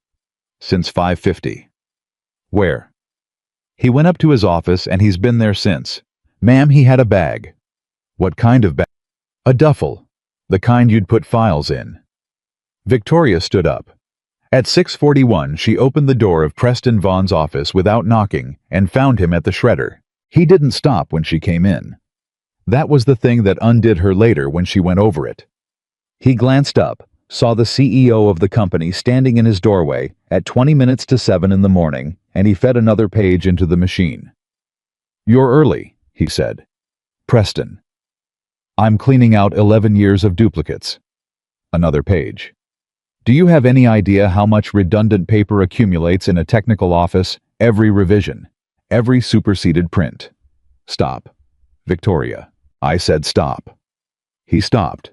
He straightened up, and there was a cardboard portfolio open on the credenza behind him, the size of a card table, and it was maybe a third empty. Victoria walked past him and put her hand flat on it. "Whose is this?" "It's company property." "That is not what I asked you." She was surprised at how calm her voice came out. "I asked whose it is." Vaughn's jaw set. "Get out of my office." "Excuse me. You heard me. Get out of my office. I have a signing in 80 minutes with the most important sponsor in the history of this company, and I am not going to spend it being interrogated by a woman who has never in her life torqued a fastener." The room went absolutely quiet, and Victoria Hayes, who had spent 4 years being careful, who had spent 4 years proving she was serious, who had swallowed a version of that sentence in some form or another at every trade dinner and every board meeting since her father's funeral, discovered something about herself she had not known. She wasn't afraid of him. "Nathan Calder," she said. Preston Vaughn's face did not move. That was the tell. A man who has never heard a name looks confused. Vaughn looked like a man holding a door shut. "Who?" "Design Lead Program 0. 940 documents. All of them ending in March of 2015. That was before my time." "You came here in the fall of 2015, Victoria said. 6 months after he left. My father hired you to run technical because the man who actually built the engines had just buried his wife and gone home to raise a 14-month-old baby, and there was nobody left who could read the drawings." "That is a fantasy." "There's a plaque in my lobby with your name on it under an engine that was designed 3 years before you got here. The board approved that plaque. The board approved a summary you wrote." Vaughn's hands were shaking now. He put them in his pockets. "You are about to do something extraordinarily stupid," he said. "Am I?" "You have a signing in 76 minutes. I'm aware of the calendar, Preston." He looked at her and something changed in his face, and he tried the other thing. The warm thing, the voice he used at sponsor dinners. "Victoria." He came half a step closer. "I have protected this company for 11 years. Everything you inherited, everything you sell, everything. Halverson is buying, runs on a program that I have kept alive through 3 regulation changes and a recession. Yes, Calder started it. Yes. He was brilliant, and he was 29, and he quit. He walked away. He signed the assignment. And I stayed, and I did the work, and for 11 years I carried it, and if my name is on a plaque, it is because I was here." Victoria let him finish. "Where is the damper spacer?" she said. Preston Vaughn stopped breathing for about a second and a half. "What?" "Between the 6 and 8 journals. 11 grams. Deleted in a weight reduction pass in the spring of 2022. Change order 4419. She reached into her jacket and put a folded page on the desk between them. "One signature." "You have no idea what you're looking at." "Then explain it to me." "It was a legitimate engineering decision made with the data available at the time. It was a damper, Preston. It wasn't structure. It was there to kill a torsional node, and you took it out to save 11 grams, and you did it because you couldn't read the drawing well enough to know why it was there in the first place. That is. And 11 days later, a development car let go at the proving ground at 162 miles an hour, and you told a room full of people it was a money shift." Preston Vaughn sat down. He didn't mean to. His legs did it. At 7:06 a.m., Victoria Hayes stood in the doorway of his office and called security on her cell phone, with her eyes on him the whole time. "Ray, Preston Vaughn's badge is suspended as of right now, every door including the lot. I want 2 people up here. Nothing leaves this office. Not a page, not a laptop, not a phone." "Yes, ma'am." She hung up. "You're going to lose Halvorsen," Vaughn said to the floor. Probably. $9 million. Yes. You're going to have to tell them why. Yes. He looked up at her, and there was something almost pleading in it now. Victoria, that engine is fine. He fixed it. Whatever he is, whatever he was, he put the spacer back and the thing pulls to 9,000 clean, and there is nothing wrong with it. Then what's the tick in the number 4 bank? Silence. Marcus Reyes wrote you 4 emails, Victoria said. Friday, Saturday, twice yesterday. You answered one of them with the word noted. It's the dyno mount. It's on the overrun. Vaughn's mouth opened. He looked for a second honestly bewildered, and Victoria realized with a slow, cold horror that he did not know what that meant. Either that he had never known that the man who had run technical at Apex Velocity Racing for 11 years genuinely could not tell the difference between a mount that rattled and a machine that was coming apart from the inside. Get up, she said. At 7:52, 8 minutes before the homologation signing. Victoria Hayes walked into a conference room with 2 lawyers, 3 Halverson executives, a homologation officer from the sanctioning body, and a table with a document on it in a leather folder. She did not sit down. Good morning. My name is Victoria Hayes, and I'm the chief executive of this company, and I'm not signing this today. The room made a noise. The senior Halvorsen man, a man named Whitfield, with white eyebrows and 40 years in industrial manufacturing, put down his coffee. Ms. Hayes, I have an unresolved acoustic anomaly in the number 4 bank of that engine, and a junior engineer who has reported it 4 times in writing, and a chief technical officer who dismissed it 4 times without a test. She kept her voice level. It cost her everything she had. I also have reason to believe that a similar anomaly was misreported 4 years ago, and that a driver was blamed for a mechanical failure. I have suspended my CTO as of 46 minutes ago, pending an investigation, and I will not put a car on a grid at Sebring on Saturday with a young man inside it until I know what that noise is. Whitfield was quiet for a moment. You understand what this costs you? I've done the arithmetic. $9 million on the 14th. I understand. And the entry? We'll withdraw. One of her own lawyers said, Victoria, in a low, warning voice, and she didn't look at him. Whitfield leaned back in his chair and studied her the way men of that generation study a thing they were not expecting. Ms. Hayes, he said, I knew your father for 19 years. I know. I sat across a table from him in 2011, and he pulled a car out of a race that we had paid for because he didn't like a wheel bearing. Whitfield picked his coffee back up. Halverson isn't going anywhere. Find your noise. At 8:40 on the shop floor. Danny Brooks got a phone call from the CEO's office and put the receiver down and stood there for a second with his hand still on it. Then he turned around and said in a voice they heard in every corner of that bay, Everybody, shut it down. Nothing runs today. Everything on the dyno comes off and goes on a stand. Somebody said, says who? Says the boss. Which one? The one that's left, Danny said, at 9:15. Marcus Reyes was summoned to the 4th floor for the first time in his life, and he walked into the CEO's office with his laptop bag held in both hands, and he was so sure he was being fired that he had already decided what he was going to say. Victoria Hayes stood up when he came in. That was the first thing that went wrong with his plan. Nobody stood up for him. Mr. Reyes, ma'am, before you say anything, I want to say that I stand behind every email I sent, and if you want my badge, you can have it, but I'm going to keep saying the same thing on the way out. Victoria looked at him. Sit down, please, she said.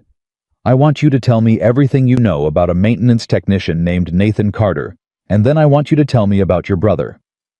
Marcus's knees actually gave out a little. He sat. How do you, he started. Because I read your personnel file, she said, and your emergency contact is Elias Reyes, and I have spent the last 11 hours reading an incident report with his name on it. At 11:40 that morning, Nathan Carter was in the office of a temp agency on the north side, filling out a form on a clipboard with a pen that kept skipping. Prior employment. He wrote the truck fleet garage in Reno. He wrote the agricultural equipment dealer. He looked at the third line for a long moment, and then he left it blank. The way he had left it blank on 9 other forms in 11 months, the way he had been leaving it blank for years. The woman behind the desk took the clipboard. "You've got a big gap here." "Yes, ma'am." "Anything I should know about I have to ask." "No record," Nathan said. "Nothing like that. I took some years off. Family." "Kids." 1. She looked at him over her glasses. She had been doing this a long time. "You want warehouse or you want mechanical?" "Mechanical pays better, but it's nights." Nathan thought about a 7-year-old at St. Anne's at 6:15. "Warehouse," he said. At 1:06 p.m., his phone rang from a number he didn't know for the second time in 3 days. "Hello. Is this Nathan Calder?" The pen stopped. The whole world stopped for about 2 seconds in the parking lot of a temp agency on a Monday afternoon. "Who is this Victoria Hayes?" Nathan closed his eyes. "Ma'am, I'm not going to sue you," he said. "If that's the call. I signed everything a long time ago, and I don't want anything, and you don't have to." "That's not the call." "Then I don't know what to say to you." "You can start," Victoria said, and her voice cracked right down the middle of it, "by telling me why there are 3 letters machined into the inside of the crankcase of the engine in my lobby." Silence on the line. 14 was the block number, Nathan said finally. "Prototype 14. 13 didn't survive. And NC. Habit." A long breath. "Guy who taught me poured concrete for 40 years. He used to say put your name on it or don't put your hands on it." Victoria laughed once, and it came out as something closer to a sob. "Ray said the same to me yesterday morning." "Ray Delgado."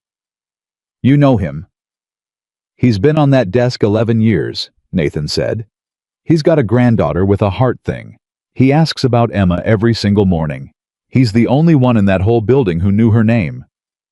Victoria pressed her fingers against her mouth and did not make a sound. "Mr. Calder." "Carter." "Mr. Calder," she said again. "I need to tell you 3 things, and then I need to ask you 1 question, and I want you to let me get all the way through it." "All right." "I stopped the homologation signing this morning. The car doesn't run at Sebring on Saturday. I've suspended Preston Vaughn, and I have a forensic team coming Wednesday, and I've told Halverson the truth." Nathan didn't say anything. "Second, I know about Eli Reyes." She heard him inhale. "Third." Victoria's voice went unsteady, and she let it. "I found my father's notebook from Watkins Glen. He wrote about you. He wrote kid's going to be the best engine man in this country in 10 years if I can keep him from disappearing into a garage somewhere." The line was quiet for a long time. "He was a good man," Nathan said. "Your dad." "Mr. Calder, my question is—" "I know what your question is." "Then answer it." And Nathan Carter, standing in a parking lot with a clipboard under his arm and $1,100 of rent due. On the first asked the only thing he actually wanted to know. "Is the driver safe?" Victoria Hayes put her free hand flat on her father's desk to hold herself up. "That's it," she said. "That's your question. After what I did to you in front of 40 people, that's your question." "That's my question," Nathan said. "Is he safe?" "He's safe. The car's on a stand. Nobody's driving anything." "Then find that tick before you put him in it," Nathan said. "And Ms. Hayes, when you open it up, look at the number 4 main bearing cap and check whether somebody changed the fastener spec when they did the weight pass. Because if they took 11 grams out of one place, they took it out of 6 places, and a man who doesn't know what a damper is doesn't know what a clamp load is either." Victoria was writing it down before he finished the sentence. "Come back," she said. "No." "Nathan." "Ma'am, I have to be at St. Anne's at 6:15, he said, "and I have never once been late." And he hung up. At 4:50 that afternoon, Marcus Reyes and 2 technicians pulled the number 4 main bearing cap off the Vanguard V10 on a stand in Clean Room 3, with the CEO of the company standing 3 feet away in a $500 skirt and a borrowed pair of shop glasses. Marcus put a torque wrench on the first fastener to check the residual, and it broke loose 40% light. He sat back on his heels. "Ma'am," he said, "you need to look at this." Victoria Hayes crouched down beside him with the shop glasses sliding on her nose. Say it in words I can use. That fastener should have been at 110 Newton meters of residual clamp. It came loose at 66. Marcus's voice was doing something strange. Ma'am, that's not a tolerance issue. That's a different bolt. Check the next one. He checked the next one. 71. Next. 68. Next. By 5:20 p.m., they had 6 fasteners on a clean rag on the bench, and every one of them was light, and Marcus Reyes stood up with a caliper in his hand, and his face had gone the color of paper. They're not the same grade, he said. They look identical, same head, same drive, same finish. But the spec on the original print calls for a 2-piece cold-formed fastener with a rolled thread after heat treat, and these are cut thread. You can see it under a loop. Somebody swapped the supplier. When? Spring of 2022. The weight pass. The weight pass. Marcus set the caliper down. Ma'am, cut thread fasteners in a rotating assembly at 9,000 RPM. That's not a cost saving. That's a countdown. Danny Brooks had come in 11 minutes earlier and had not said a word the entire time. I was standing at the end of the bench with his arms folded and his jaw working. Danny, Victoria said, you've been standing there like a statue. I'm doing math. On what? On how many of those went into how many engines? Danny finally looked up. That change order was 2022. We've built 41 production units since 2022. Customer cars, track day cars. There's a man in Scottsdale with 2 of them. The room went quiet. Victoria stood up slowly. Marcus? Ma'am. How fast can you get me the serial list? Tonight. Then get it tonight. And Danny. Ma'am. I need every one of those cars off the road by Friday. Danny Brooks blinked at her. That's a recall, he said. Yes. That's a public recall on a car that costs what a house costs on an engine that this company built its whole name on.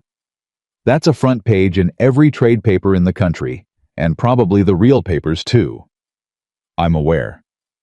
You'd be admitting a defect that nobody's found yet. Nobody's crashed. Nobody's asking. Victoria pulled off the shop glasses and handed them back to him. Danny, 41 people bought a machine from us because they trusted a name on a valve cover, she said. I don't get to keep the name and skip the part where it means something. Danny Brooks looked at her for a long moment. Then he took the glasses. Your dad would have said it uglier, he said, but he'd have said the same thing. At 8:40 that night, Victoria was still in the building when her general counsel, a careful man named Alan Pruitt, came in and shut the door with the particular gentleness of a lawyer who is about to say no. I've been on the phone with our insurer for 2 hours. And they'd like you to reconsider the word defect. Would they? Victoria, if you announce a manufacturing defect on the Vanguard platform, you are handing a plaintiff's attorney a signed confession for every incident involving that engine going back 4 years. Pruitt sat down without being asked, including the Proving Ground incident. I know that. Do you? Because that file is closed. Driver error. Signed settlement. Signed non-disclosure. That is finished, and if you open it, it isn't finished, and the number on the other side of that is not 9 million, it's somewhere north of 40.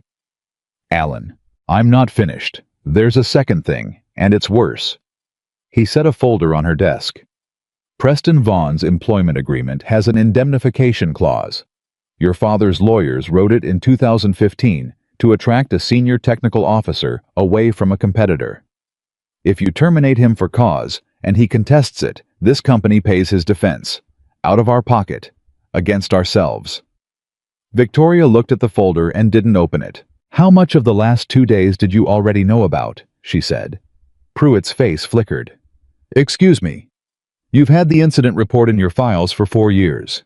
You've had that indemnification clause since you drafted it. And this morning I told a room full of people that a driver was blamed for a mechanical failure, and you said one word to me, and the word was Victoria in a tone. She leaned forward. So I'm asking, did you know? I knew the report was thin, Pruitt said. Thin. I knew it was thin, and I knew a settlement closed it, and I knew that was the outcome the company needed. He didn't look away. He had been doing this for 30 years, and he had made his peace with it a long time ago. That was my job, Victoria. I am not going to sit here and pretend it wasn't. And what's your job now? Alan Pruitt was quiet. Now, he said. Now I suppose it's to tell you exactly how expensive the right thing is and then help you do it anyway. Victoria opened the folder. Tuesday, 7:12 a.m.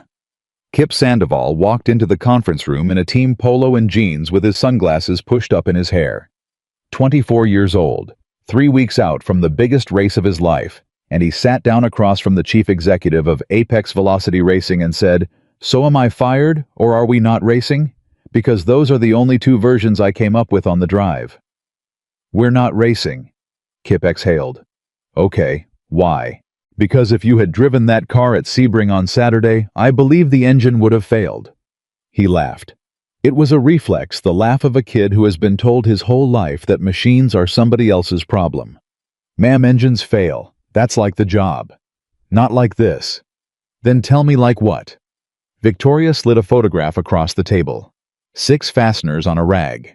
"There are 6 fasteners in the bottom end of that engine that are the wrong grade," she said. "At a certain load, they let the bearing cap move. When the bearing cap moves, the crankshaft goes out of alignment, and at 9,000 revolutions per minute, the crankshaft breaks, and when the crankshaft breaks, it comes through the case, and when it comes through the case, it takes the oil with it and puts it under the rear tires at whatever speed you happen to be doing at the time." Kip Sandoval stopped smiling. "That's the back straight," he said. "Yes." "At Sebring the back straight is 185/190. "Yes." He sat there for a second. "Who found it?" he said.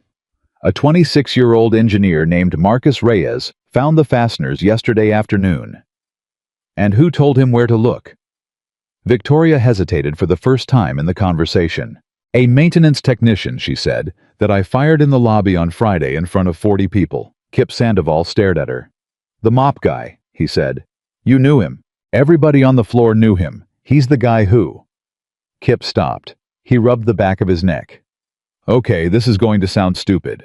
Back in February, I was doing seat fitting, and I came out to the lot at like 10 at night, and my truck wouldn't turn over, and everybody was gone except him, and he came over with a flashlight and had it running in about 4 minutes. And I tried to give him $40, and he wouldn't take it, and I said, 'Come on, man,' and he said, 'Take your daughter to breakfast with it.' And I don't have a daughter. I said that. And he goes, 'Then take somebody.'" Victoria pressed her lips together. "Ma'am." Kip leaned forward. "You fired him." "Yes." "For what?" "For fixing an engine he wasn't authorized to touch." The driver sat back in his chair, and for the first time that morning, he looked older than 24. "That's the worst thing I ever heard," he said. At 9:05. Tuesday, the forensic team arrived a day early.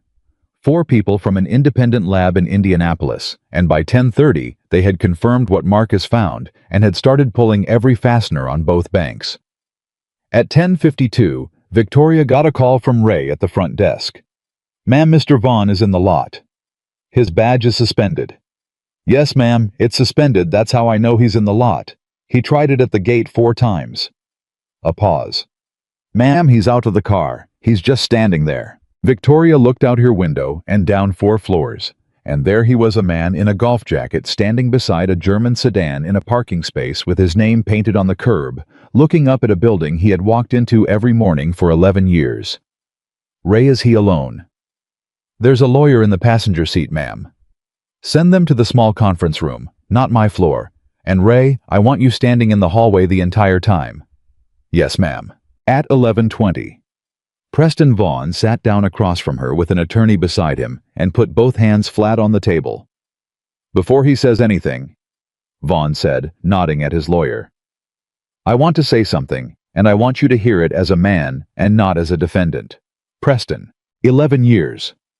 His voice was steady, but there was something running underneath it.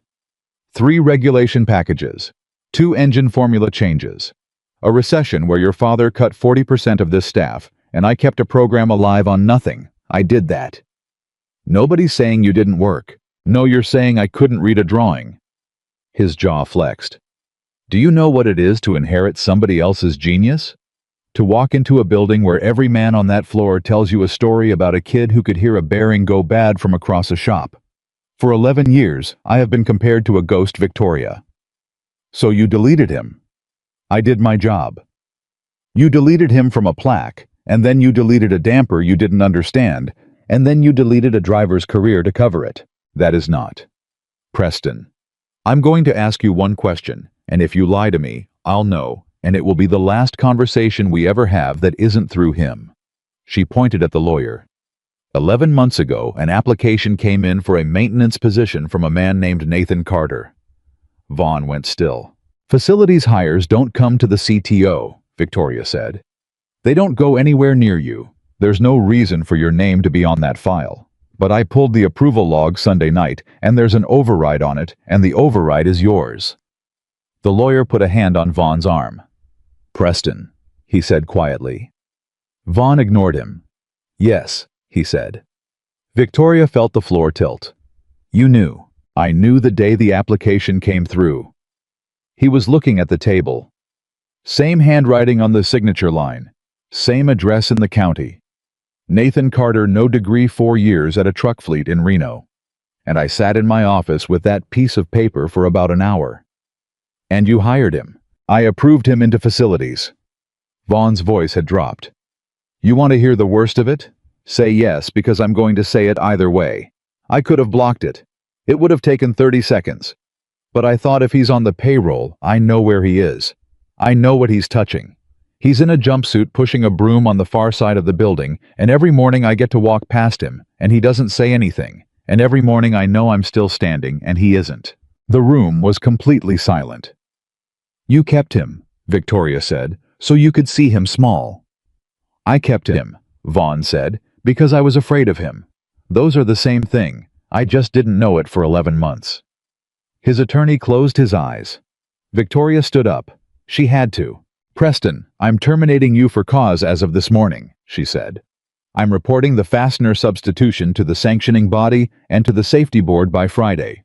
I'm reopening the proving ground incident. And I'm going to state in writing that the 2022 change order was executed under your signature without a validation test. You'll destroy this company. Then it deserved destroying. Victoria. He stood too, and his voice finally broke apart. I'm 55 years old. Do you understand what this makes me? I'll never work in this industry again. Never. Not consulting, not a supplier, not a community college. I will be the man who did this. That's the whole rest of my life. Victoria Hayes looked at him, and she found to her own surprise that she wasn't angry anymore. Preston, she said. Eli Reyes is 31, and he walks with a cane. Preston Vaughn had no answer for that. At 12:15, they walked him out through the lobby, because that was the protocol, and the protocol did not care that the whole day shift was coming up from the floor. Nobody threw anything. Nobody said anything.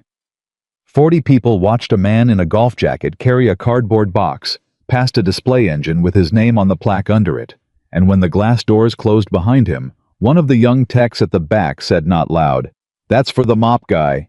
And Danny Brooks turned around and looked at him and said, "His name is Nathan." At 1:40. Tuesday afternoon. Victoria opened the cardboard portfolio from Preston Vaughn's credenza on the conference room table, with 2 lab technicians photographing every page as she lifted it. Original drawings. Vellum. Hand-inked. Program 0. 47 sheets, and on every one of them in the title block in the lower right corner in small block capitals, the same 3 letters. N. Calder. Under the drawings was a manila envelope, and inside the envelope was the intellectual property assignment. Ruth Yeager had described, signed in March of 2015, and clipped to it was a single page of company letterhead in a shaky, cramped, unlovely hand that Victoria had grown up reading on birthday cards. Her father's. She had to sit down before she could get through it. Nate, I'm not going to try to talk you out of it again. You've got a baby, and you've got a hole in your life, and I've been on the other side of that, and I know there's nothing in this building worth what you'd be trading. Go home. Be her father. But I'm not letting you sign away your name. Money fine. You never wanted any of it, and I'm going to have my people put some in an account anyway, and you can fight me about it in 10 years. But your name stays. I'm having the plaque cut for the lobby, and it's going to say what's true and when you're ready to come back. Whether that's next year or when that girl of yours is grown, there's a door here, and it's got your name on it too. You told me once every machine has a person behind it. I'm going to make sure this one does. Gordon. Victoria set the page down. Then she picked up the phone and called the front desk. Ray. Ma'am. The plaque in the lobby.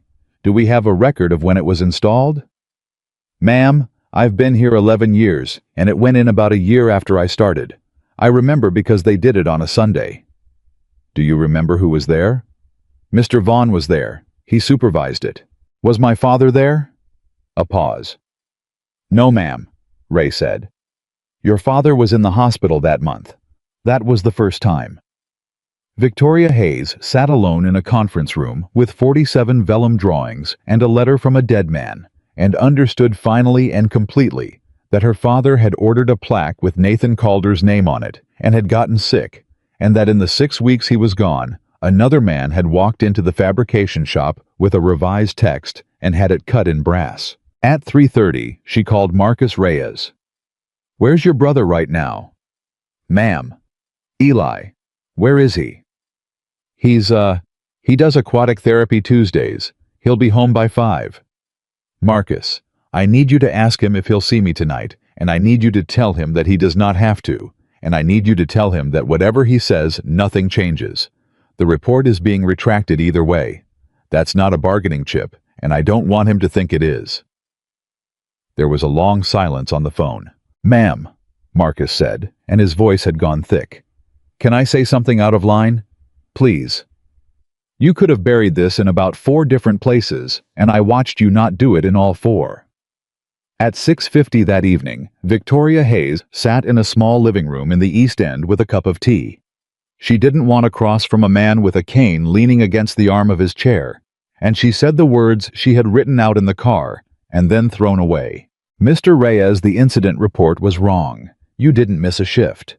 The crankshaft failed because 6 fasteners in the bottom end were the wrong grade, and the change that put them there was executed without a validation test, and you reported the symptom 4 times before it happened, and you were told you over-report. Eli Reyes didn't move. Say the last part again, he said. You were right. He nodded slowly. He looked at the wall for a while. 4 years, he said. You know what the worst part was? It wasn't the back. It was that after a while I started to believe them. That's the part I can't. He stopped and started again. You hear something enough. 9 people in a room. My own team. And after about a year I started thinking, well, maybe I did. Maybe I was tired. Maybe I'm the guy who threw it away and made up a noise so I could live with it. Victoria's eyes were burning. There was a noise, she said. There was a noise. There was a stitch in it. You used the word stitch. Eli Reyes put his hand over his mouth and turned his face away, and Marcus stood up from the couch and went and stood behind his brother's chair with his hand on his shoulder, and nobody in that room said anything for a while. Finally, Eli wiped his face with the back of his wrist. Who found it? He said. Your brother pulled the fastener. No, ma'am. Who found it? Victoria put down the tea. His name is Nathan Calder, she said. He designed the original engine. He left in 2015 when his wife died. He came back 11 months ago under his wife's maiden name and pushed a broom in the building where his own drawings are locked in a basement, and on Wednesday night he broke into a clean room and fixed your engine for free, and I threw his badge across my lobby on Friday and told him he was a janitor with a wrench. Eli Reyes looked at her. Ma'am, he said, you should go find that man. He won't take my calls. Then don't call him. Wednesday, 5:58 p.m. Victoria Hayes parked a car that cost more than the building in front of a rented duplex on the east side and sat in it for 11 minutes before she got out. A 7-year-old opened the door. Hi, Emma said. Hi. Are you here for my dad? I am. Are you the lady from his work? Victoria's throat closed. Yes. Emma considered her with an expression that Victoria would think about for years. He's making pancakes, she said. It's Wednesday. He makes them whenever now. Nathan came to the door with a dish towel over his shoulder, and when he saw who it was, everything in his face shut like a door. "Emma, go set the table." "But—" "Go on." She went. She left it open 4 inches. Both of them knew. Nathan stepped out onto the step and pulled the door most of the way closed behind him. "Ms. Hayes." "6 fasteners," Victoria said, because she had decided in the car that she would lead with that and nothing else. "Number 4, number 2, and both ends of the 6 main. All light, all cut thread, all out of spec since the 2022 weight pass." Nathan absorbed it. "Clamp load," he said. "Yes." "You pulled them all. All of them, both banks and every serial we've built since 2022. We're recalling 41 cars." Nathan's eyebrows went up about a 1/4 inch. On him, that was a shout. "That's expensive." "It is. Halverson. Whitfield told me to find my noise." Victoria almost smiled. "He knew my father." Nathan leaned against the door frame and folded the dish towel over and over in his hands. "Preston. Terminated for cause. Tuesday morning. It's going to the safety board Friday, and I'm reopening the proving ground incident. Eli Reyes." I sat in his living room last night. Something moved through Nathan Carter. Then something that had been braced for 4 years and finally didn't have to be, and he had to look away down the street for a second. "He was 27, he said. "You knew about him." "I read the incident report in the recycling," Nathan said. "Month 2. I stood in a bay with a bin in my hands, and I read a report that said, 'Money shift,' and I knew standing there exactly what happened and exactly why, and I put it back in the bin." "Why?" "Because I was a facilities tech with no credentials and no history, and a name that wasn't mine, and if I opened my mouth, they'd have looked me up, and if they looked me up, I'd have lost the job." His voice was flat and terrible. "And if I lost the job, I lost the health plan, and Emma had a follow-up cardiology appointment in April because of something they heard when she was 4, and it turned out to be nothing. It turned out to be absolutely nothing." He looked at Victoria. "I let a man carry that for 4 years, so I could keep an insurance card in my wallet for a thing that turned out to be nothing." Victoria stood on the step of a rented duplex and understood that she had come here to apologize to a man who had spent 4 years unable to forgive himself. "Mr. Calder." "Don't. I'm going to say it anyway. I judged you by your uniform." Her voice was shaking now, and she let it shake. "I had a plaque in my lobby for 11 years, and I never once asked why the dates didn't work. I had a man on my floor for 11 months, and I never learned his name until security flagged a door. And on Friday, I stood in front of 40 people and told them what you were worth, and every single one of them knew better than me." Nathan didn't answer. "I want you back," Victoria said. "Not as a technician. Chief Engineering Director. Full authority over the technical program. Direct to me, no board layer. And the drawings go back in the archive under your name. No. Nathan. Ms. Hayes. I've got a warehouse job starting Monday, and it's days, and it's 4 miles from her school." He shook his head. "You want to fix something, fix the report on that kid and put the right name on that plaque, and you don't need me in the building to do either one." "That's not why I'm asking." "Then why?" Victoria took the folded letter out of her jacket. "Because my father wrote you a letter in 2015, and you never got it," she said. "Preston had it in a portfolio in a basement for 11 years. Nathan looked at the paper in her hand and did not take it. "Read it," he said quietly. "I can't, not standing here." So Victoria Hayes stood on a concrete step in the East End at 6:10 in the evening and read her dead father's handwriting out loud to the man he'd written it to. And when she got to the part about the door with his name on it, Nathan Carter put his hand over his eyes and stood there and shook. She stopped. "Keep going," he said. She read the last line. "You told me once every machine has a person behind it.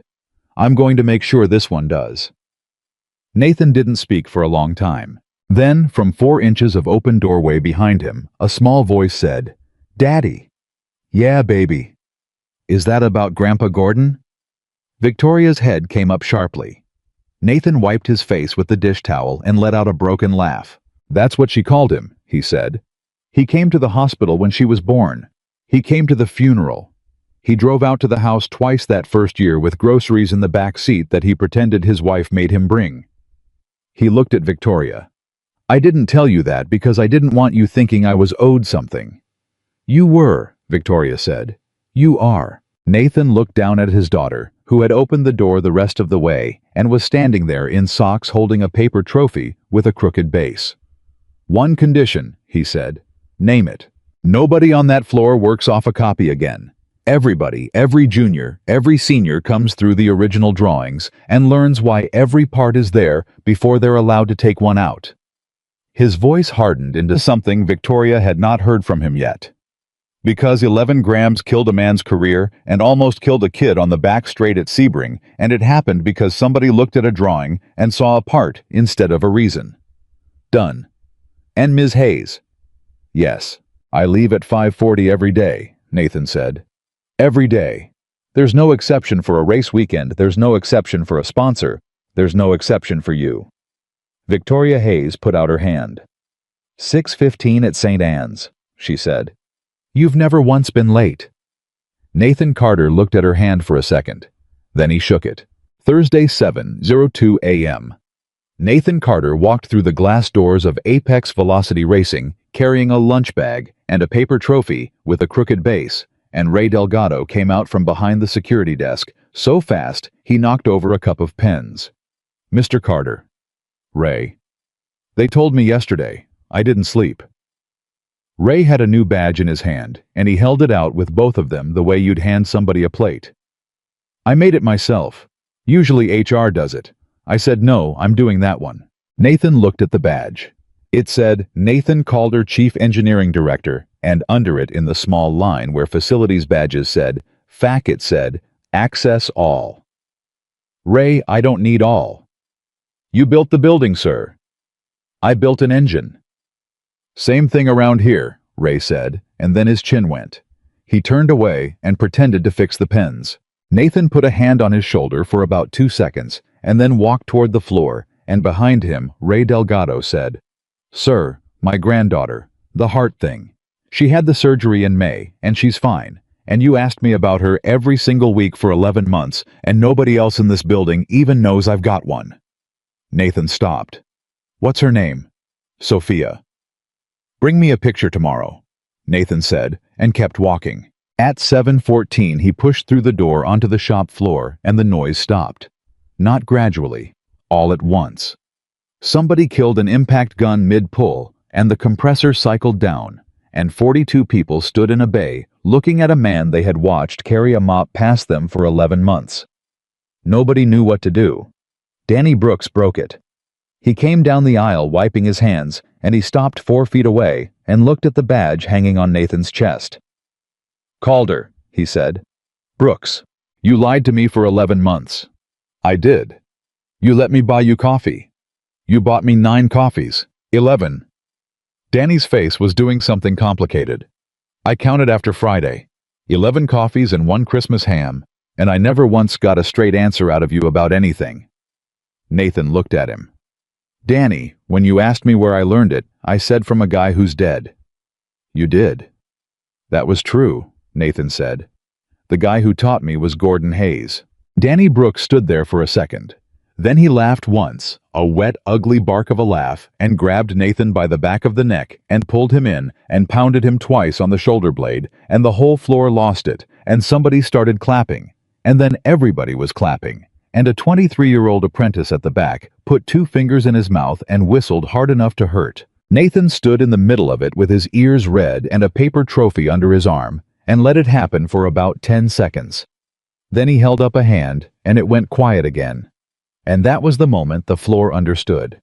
Something had actually changed, because the mop guy raised one hand, and 42 people shut up.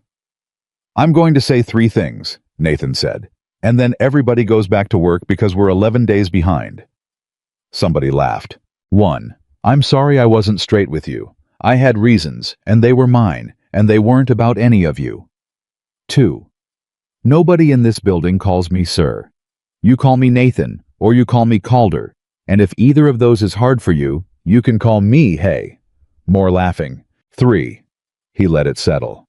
Starting Monday, nobody on this floor works off a copy. Not a scan, not a revision, not a PDF, somebody printed in 2019. Every assembly you touch, you're going to sit down first with the original print and somebody who can tell you why every part on it is there. That's not a lecture. That's not a training initiative. His voice dropped and hardened. 4 years ago, a man took 11 grams out of this engine because he saw a part and didn't see a reason, and a 27-year-old kid named Eli Reyes lost his career for it and almost lost his spine, and on Saturday it was going to happen again with Kip Sandoval inside the car. Nobody moved. So no more copies, Nathan said. That's it. Go to work. At 9:30 that morning, 4 floors up, the board of Apex Velocity Racing convened an emergency session, and by 9:41, a director named Grant Carlisle had made a motion to remove Victoria Hayes as chief executive. I want it stated plainly, Carlisle said. In 5 days, this company has canceled a homologation, withdrawn from the season opener, terminated its chief technical officer, and is now proposing a voluntary recall of 41 customer vehicles at an estimated cost of $19 million. Nobody has crashed. Nobody has complained. There is no regulatory action pending. This is entirely self-inflicted. There was a crash, Victoria said.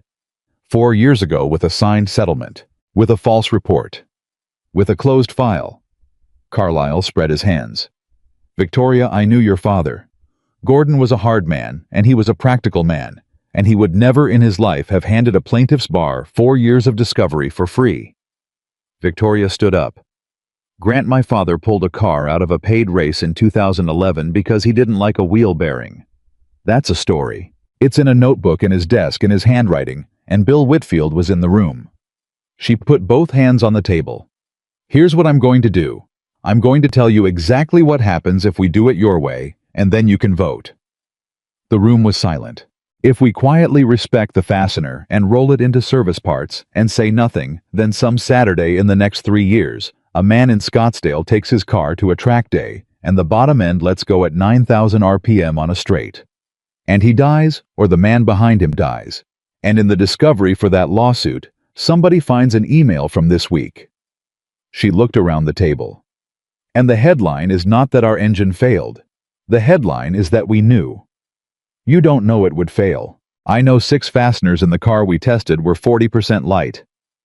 Carlisle's jaw tightened. There is no evidence any customer unit is affected. At 9:52, the conference room door opened, and Marcus Reyes came in without knocking, holding a phone, and he was so pale that 2 directors turned in their chairs. Ma'am, I'm sorry. You said any hour. Go. Scottsdale. Marcus's hand was shaking. The owner let our field tech pull the number 4 cap this morning, serial 009. They found a crack in the cap web, ma'am, visible. No dye, no magnaflux, you can see it with your eyes. The room made a sound. How many hours on that car? Victoria said. 6 track days. He's got a session booked at Willow Springs on Sunday. Nobody in that room said anything for a full 4 seconds. Then, Grant Carlisle sat back in his chair, and he was quiet for a long moment. And he was not a stupid man, and he had 2 grandsons. Withdraw the motion, he said. At 11:15 a.m. Friday, Apex Velocity Racing filed a voluntary safety notification with the sanctioning body and the National Safety Board, covering all 41 units built after March of 2022, and at 11:40, Victoria Hayes stood at a podium in her own lobby, 12 feet from a display engine with the wrong name on it, and read a statement she had written herself at 4 in the morning and had refused to let legal touch. 4 years ago, a development driver for this company was blamed in writing for a mechanical failure that was not his fault, she said. His name is Elias Reyes. He reported the symptom 4 times before the failure, and he was told he over-reported. He was wrong about nothing. We were wrong about everything. That report is being formally retracted today, and I have asked the sanctioning body to correct its record. A reporter in the 3rd row put his hand up, and she ignored him. The failure was caused by a change to our engine's bottom end that was made without a validation test. The same change is present in 41 customer cars. We are recalling all of them at our expense, and every car will be rebuilt to the original 2014 specification. Ms. Hayes. The reporter didn't wait. You've withdrawn from Sebring, you've lost a sponsorship installment, and you're spending $19 million on a defect nobody found. What do you say to your shareholders? Victoria looked at him. I say somebody found it, she said. He was pushing a broom on my shop floor and I fired him for it, and he was right and I was wrong, and that's the whole story. Everything else is arithmetic. She stepped away from the podium. That clip ran 11 million times in 9 days. At 2:20 that afternoon, Preston Vaughn's attorney sent a 4-page letter contesting the for-cause termination and invoking the indemnification clause. And at 2:35, Alan Pruitt walked into Victoria's office and put it on her desk and said, "It's going to be ugly and it's going to be long." It was neither. Because at 4:50, that same afternoon, a fastener supplier in Ohio, a small family company that had been quietly terrified for 3 days, produced a purchase order from March of 2022 for a cut-thread fastener at 40% of the previous unit cost. And the line for engineering approval was blank, and stapled behind it was an email from Preston Vaughn to their sales manager that said in full, "We don't need a validation waiver on a fastener, just ship it." Pruitt read it twice. "Well," he said, "that's the whole case in 19 words." The letter contesting the termination was withdrawn on Monday. There was no lawsuit. There was a Federal Safety Board interview in August that lasted 6 hours and a finding of record in November, and Preston Vaughn never worked in the industry again. He sent one thing 8 months later. Not to Victoria. A card in an envelope to a man in the east end of the city with 4 words in it and a signature. "You were the better engineer. P.V." Nathan read it standing at his kitchen counter, and Emma asked who it was from, and Nathan said an old coworker, and then he put it in the trash and went back to making eggs and never mentioned it to anybody as long as he lived. At 8:40 on a Tuesday in September, Ruth Yeager called Victoria Hayes at the office. "I've been sitting on something for 6 years, and I want it off me." Ms. Yeager: "Call me Ruth, honey. I'm 71. A chair creaked. In April of 2015, 3 weeks after Nate Calder left, your father came into my office and shut the door, which he never did, and he had me set up a payroll instrument. He called it a deferred technical retainer. I said, 'Gordon, there's no such thing.' He said, 'There is now.'" Victoria went very still. "He funded it out of his own compensation," Ruth said. "Not company money, his, $14,000 a quarter for as long as he lived into an account with Nate's name on it. And there was a letter of instruction that said the account was not to be disclosed to the beneficiary during Gordon's lifetime, and that on his death, the trustee was to notify him." "He died 4 years ago." "Yes."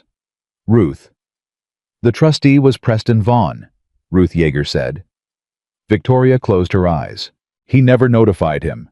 He never notified him." At 9:15, Victoria had Pruitt on the phone, and by Thursday, they had it in front of them. 16 years of quarterly deposits into a custodial account at a bank downtown, untouched, invested by default in an index instrument, because nobody had ever given it a different instruction, and it had sat there compounding through 2 market cycles while a man mopped floors 2 miles away and worried about a $400 dentist bill. The balance was $2,180,000 in change. Victoria took it to him herself. She found him in clean room 3 at 7 at night, with the top end of the second-generation Vanguard on a stand, and Marcus Reyes and 4 other engineers around it, and she said, "Nathan, I need 10 minutes." And he said, "Take 20, they've earned a break," and they went out into the corridor. He read the statement.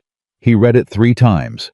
Then he leaned back against the wall and slid down it until he was sitting on the floor of his own workshop in a director's shirt, and put the paper on his knees and didn't say anything for about a minute and a half. "He told me he was going to," he finally said. "In the letter. I heard you read it. I thought he was being kind." "He did it for 16 years, Nathan, out of his own pocket, even after you were gone, even after he got sick." "Why?" "Because he said you'd fight him about it in 10 years. Nathan laughed, and it broke apart halfway. "I'd have taken it," he said. "That's the part. Year 2, year 3 when she was little, and I was working a truck fleet in Reno, and I had $11 in a checking account. I'd have taken it in a second. I told myself I didn't want anything from that place, and that's a nice story, but the truth is, nobody offered. Somebody did. Yeah. He wiped his face with the back of his hand. Somebody did. Victoria crouched down in front of him. It's yours. There's no condition, and no announcement, and no press. Pruitt's already cleared it. Nathan looked at the number. Then he said, half. What? Half of it goes to Eli Reyes. Victoria sat back on her heels. Nathan, the company is already. The company's paying him a settlement because a lawyer negotiated it, Nathan said. That's not the same thing. That's arithmetic.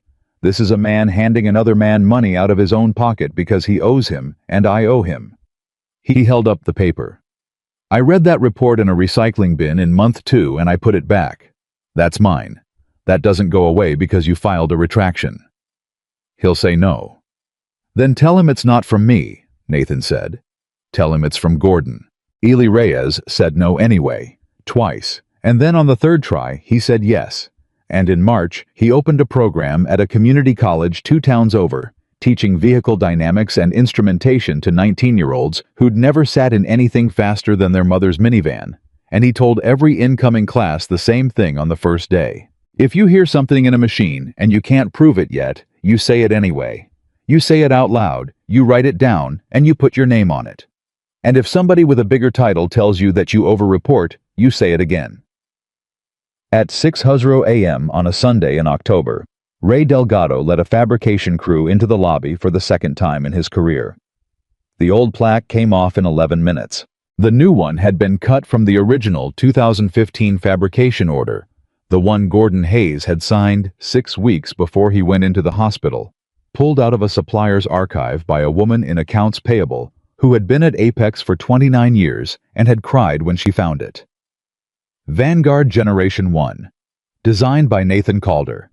Built by the men and women of this floor. Every machine has a person behind it. Nathan came in Monday morning at 7 and walked past it without stopping, and then stopped 11 feet later and came back. He stood there a long time. Danny Brooks came up beside him with 2 coffees. 12, Nathan said. What 12 coffees? Danny handed him one. Your name's on a wall, Calder. It's my dad's line, Nathan said. The concrete guy. Every driveway in the county. He took a drink. I said it to Gordon in a parking lot in 2013, and he wrote it down on the back of a fuel card receipt, and I thought he was making fun of me. He wasn't. No, Nathan said.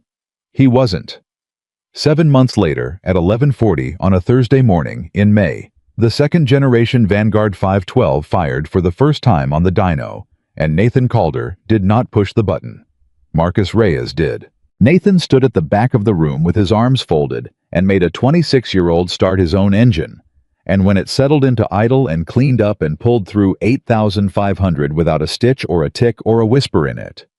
Marcus turned around, looking for him, and Nathan was already looking at the ceiling with his eyes shut. Well, Marcus said, say it back to me. Say what back? What's it doing? Nathan said. Not the data. What's it doing? Marcus listened. It's happy, he said. Yeah. Nathan opened his eyes. That's the whole job, kid. Everything else is spreadsheets. They put it in a car in September. Sebring the second Saturday in November, 12 hours, and Apex Velocity Racing showed up with one entry. A new engine, a driver who had spent 11 months answering questions about a recall, and a technical director who had been a janitor 18 months earlier. Nobody picked them. At 9:04 a.m. on race morning, Kip Sandoval found Nathan behind the timing stand with a headset around his neck and a 7-year-old, now 8, sitting on a flight case eating a granola bar. Hey, Emma, right? I'm 8. That's very old. I know. Kip crouched down to Nathan's level. Can I ask you something before I get in? Ask. Is it good? Nathan looked at him. You want the sponsor answer or the real one? Real one. Kip, I've had my hands inside that engine 400 times, Nathan said. I know every fastener in it, and I know what grade it is, and I know who torqued it and when, because it's on a card with a signature. There is not one part in that car that anybody put there without knowing why it's there. He held the kid's eyes. "It's good. Go drive it." Kip Sandoval nodded, stood up, and then said, "Mr. Calder, if you tell me to bring it in, I'm bringing it in. I don't care what lap it is. I don't care what position. I'll hold you to that." At hour 9, he held him to it. 7:52 p.m.